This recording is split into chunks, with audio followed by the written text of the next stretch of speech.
Welcome back. This is officially episode 1 of modifying the SW20 MR2.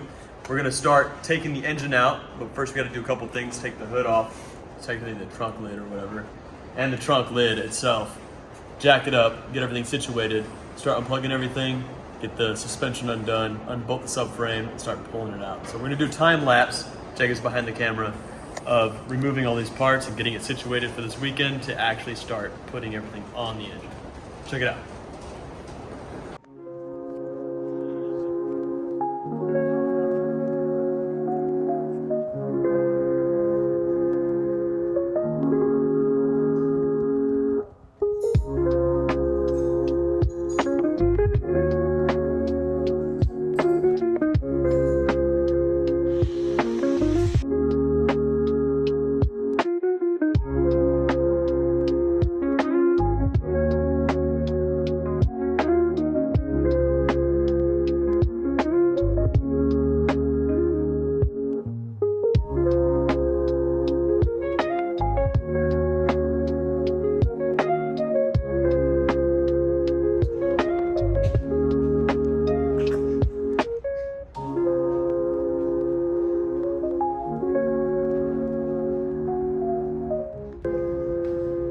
I was working on pulling the air intake off of this boot section and found out that it was never even attached to the turbocharger.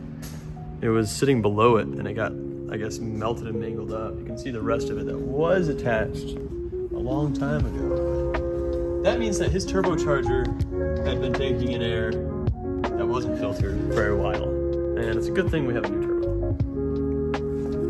This ain't good. All right, so hey, one more quick thing I just noticed. You can see here on this hose, it's already torn. The rubber's torn right there.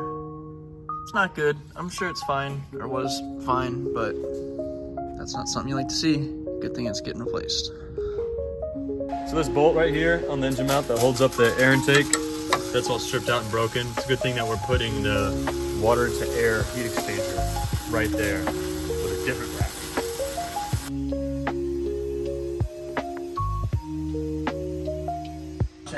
We've been continuing to just hammer away at taking off all the little wires, connections, hoses, anything else that's going to be in the way or stop us from removing the engine.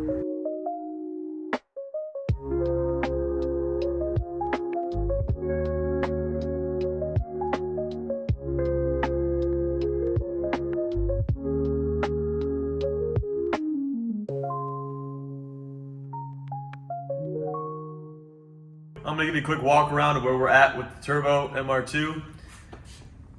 We're about to drop the engine. It's gonna be maybe an hour or two more from here. Everything's just about disconnected on the top end. Then we get to work on taking the exhaust off, the engine mounts, and the fuel lines, and just bring it out underneath, which is what we're gonna do actually. We were debating on either pulling it from the top or dropping the engine down. It looks like it'll be easier dropping it, so we're gonna go ahead and lower it down with the engine crane and lift the body up a little bit higher. We did find one thing so far, outside of everything else we've showed you. The brake lines, or brakes themselves on both front and back on the passenger side, are leaking fluid everywhere. It was all over the inside of the rims. It looks, just from a quick, here I got a light. Just from a quick inspection, I think the banjo bolt on the caliper is missing a washer, and it might be the same on the other side. There's fluid everywhere, it's hard to tell, but once we take it apart, we'll be fixing that too, so another thing for the list.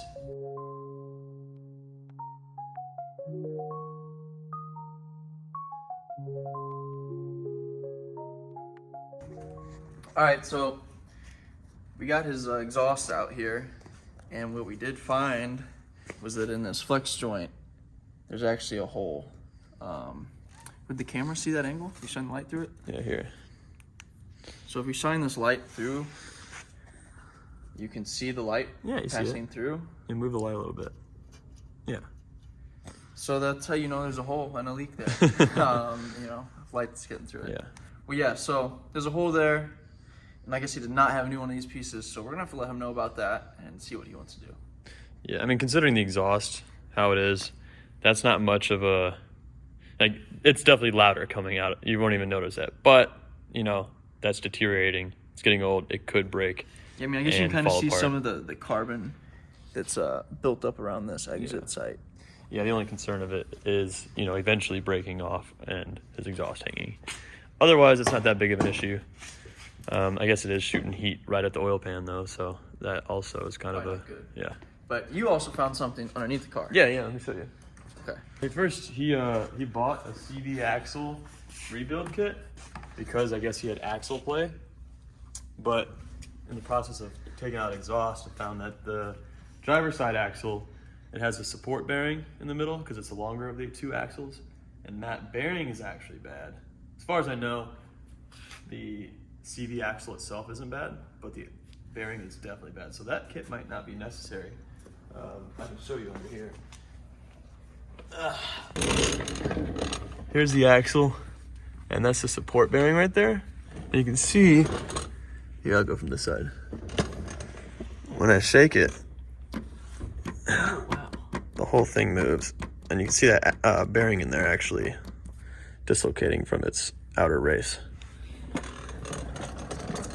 That's no bueno. All right, back to work.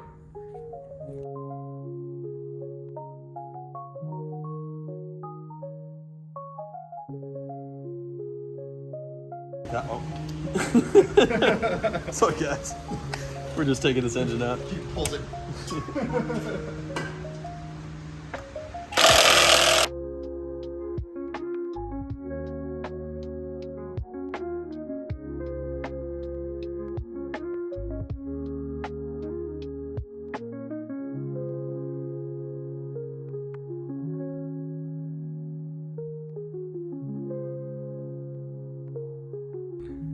How long do you think that took? Well, I think that took probably, A little longer than we expected. yeah. But we got the engine out, obviously. It's a little bit bigger than you would expect for the back of an MR2. It's not that much fun getting out, I'll tell you that. But here it is. Now we can actually start tearing this thing apart and doing modifications, cleaning it up, painting it, making it better performing and everything. So we're going to be calling it a night here because it's late and we're tired and our hands are all cut up. So it's been a long day for us. I don't know. Anything to add? It's a good checkpoint for the project as a whole. Now that the engine and drivetrain is out, we can really start just tackling jobs. You know, Keaton can work on the engine while I'm rebuilding axles. We still have to do a bunch of, you know, cosmetics inside, outside. There's a lot to do, and I don't know. We'll start working on it again here and on the next episode. If you want to continue watching the series, be sure to subscribe to us so you can get those updates and comment if you have any questions and what you want to see from us. So, thank you.